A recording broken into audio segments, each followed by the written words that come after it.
It was a dark, cold night. The rain was hitting the window like 100 crazy fingers trying to claw their way inside.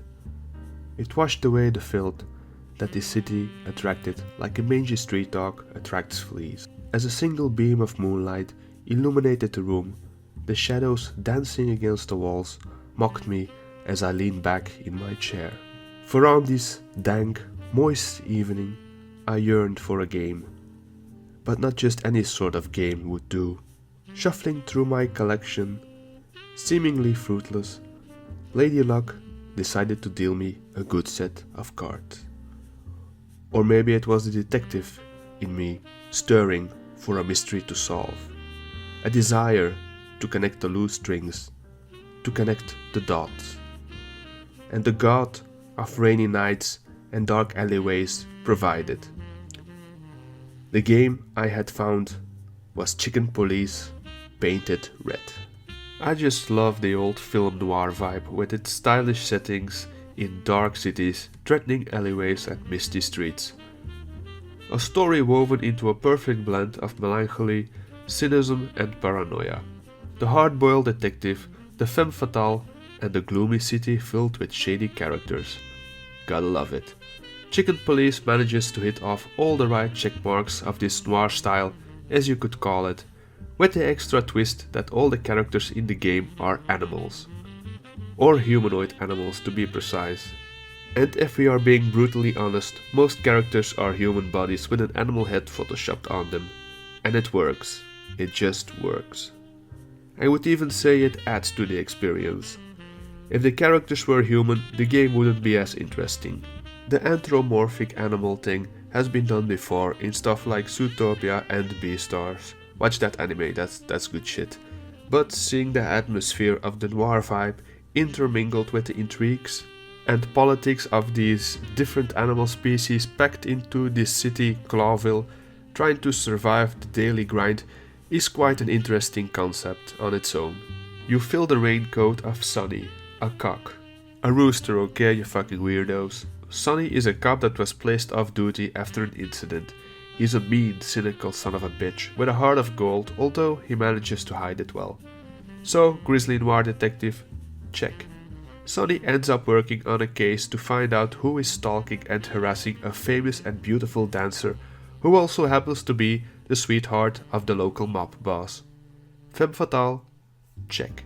What starts out as a pretty straightforward case of stalking takes a hard left when a murder occurs, spiraling Sonny and his trigger-happy partner Martin into a dangerous web of conspiracies, deceit and crime.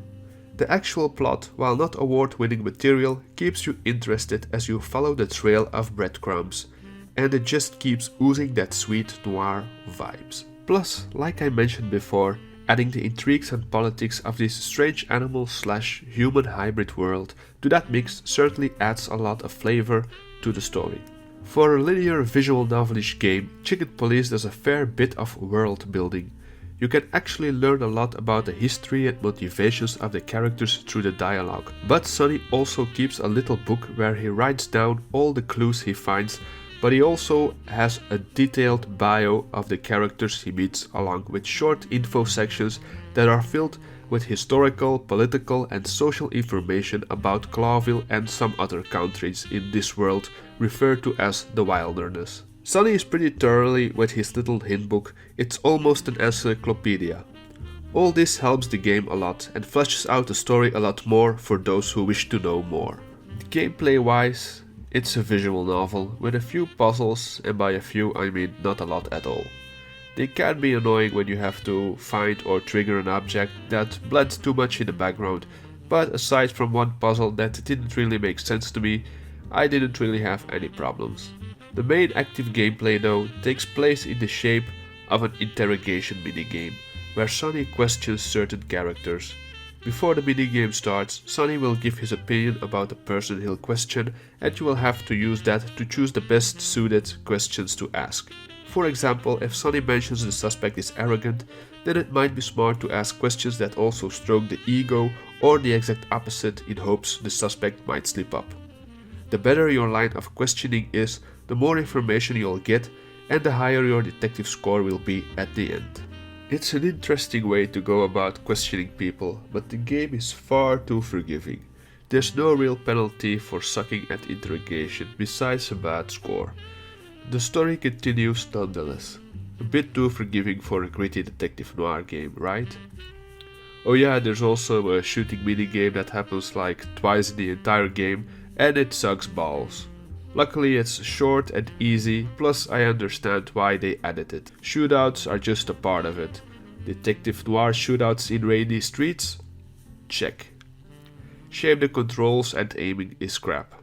The art direction Chicken Police takes is this photorealistic approach.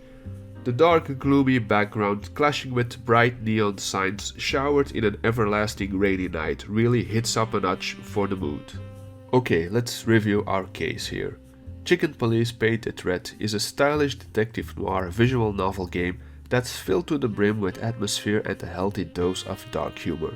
While the actual gameplay is mainly puzzles and minigames, the plot and overall world experience of the game will certainly keep you entertained.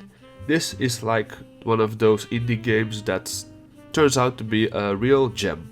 So if you don't mind visual novel games and you're on board with the whole detective noir scene, certainly give this game a try. I'm almost 100% certain that you will have a good time.